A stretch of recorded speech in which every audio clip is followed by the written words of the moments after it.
Everyone, it's Elizabeth with t0inky TV, and I'm here to do a kind of like a recap of It's Okay, It's Love, and it is starring Hyo-jin, who just got off the Korean drama That Winter Wind That Blows, which I really love with Song Hye-kyo. It was such an awesome, great Korean drama. If you haven't seen it, I would definitely check that out. The second person in this Korean drama is the female lead, and her name is Hyo-jin. And Hyo-jin, you might have seen her recently in Master's Son with G-Sonic.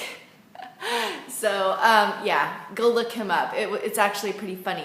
So Master's Son was also really good. It did well in the ratings.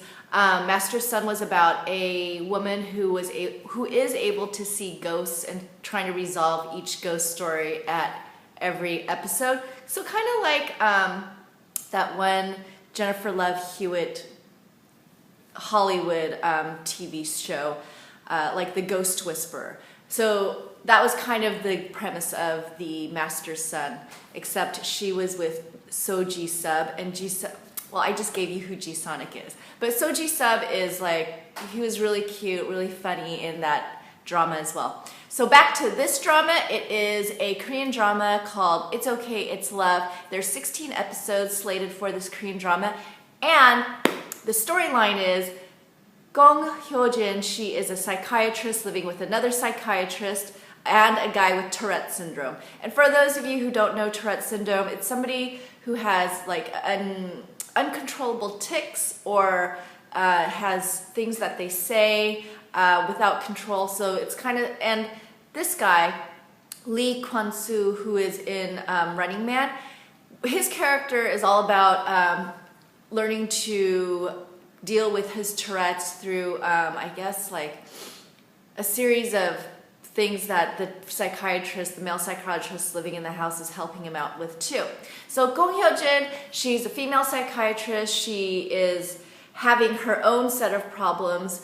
So everybody in this drama has some kind of, I guess, some kind of mental disorder or some kind of obsessive compulsive disorder or like narcissism, or they're going, or like, you know, body dysmorphia. So there's a lot of different things that they're going through.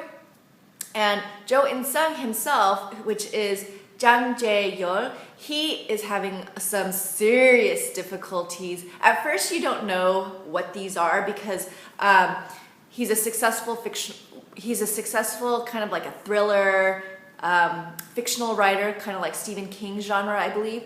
And his brother, Jang Jae-bam, he went to jail. He went to jail originally for the murder of the stepfather that was beating everybody in the family, the mother, Jang Jae-yeol, and Jang Jae-bam. But now he got resent back to jail because he stabbed his brother, Jo-in-sung's character, with a fork. So he was just like kind of nuts. And yeah, so Jo-in-sung's character, you at first are thinking, oh, he's so attractive, he's a writer, there's also, he has so much going for him. But kind of as the storyline evolves, you see that he has kind of like obsessive personality disorder. He's very organized, very meticulous. He sleeps in the bathroom, and we don't get to that until like later on in the series. We also find out that he may or may not have a friend. And this friend is Dio, who I believe is from a K-pop group. It might be from EXO, but correct me if I'm wrong. I can't remember exactly which one he's in. So yeah, Dio is a young kid who's idolizing Jo-in-sung's character because he wants to be an author as well.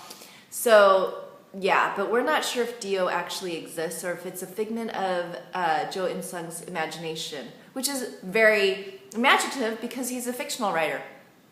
So then Jo-in-sung is really getting to like Hyo-jin's character, and so he's also trying to help her overcome her own kind of like frigidness, I guess, like her inability to become physically, I guess, intimate with another person because her mother, I guess, did something where it wasn't cool to the dad, and so after that she just wants nothing to do with anybody sexually or physically, you know, the person that she's dating. So yeah, you know, for me, I thought that this Korean drama would be really cool because Jo In-sung's in it and Gong Hyo-jin's in it.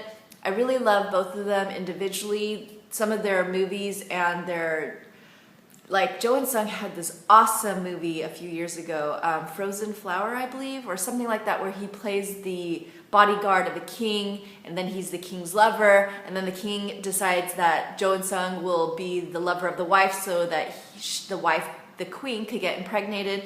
But then it was like this terrible love triangle, and then yeah, it was pretty racy. And then Gong Hyo-jin, she did something like a pumpkin teacher, something or other, where she's like kind of like this dumpy looking teacher. She gained a lot of weight. She got a lot of acclaim for that movie. And then of course Master's Son. I also liked her in The Greatest Love Story.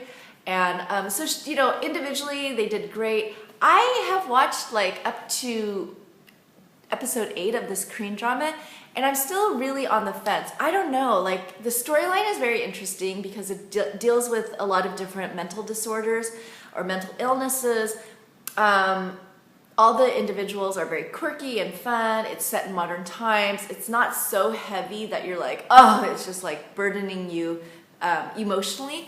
The styling is very cute. The house that they live in is very cute. But for some reason, I'm like not connecting with the two leads. Like Jo In-sung and Gong Hyo-jin, I feel like they're not as connected as I would like for them to be. The chemistry is a little bit off for me. I'm not sure why, but like there's times where Jo In-sung like kisses Gong Hyo-jin. I'm just like, oh my gosh, that's like such a sexy, it's such a like an amazing looking kiss. But then I'm like, but I didn't really feel that they were connecting. Like it feels like she's kind of forcing it and then he's kind of forcing it. But the kiss itself looked amazing. Like, you know, A+ Jo In-sung for that kiss because you look like you could kiss really well. But other than that, I'm still on the fence. I'm still not sure. But let me know what your thoughts are, and it's okay, it's love, and I will talk to you soon. Thanks for watching. Bye.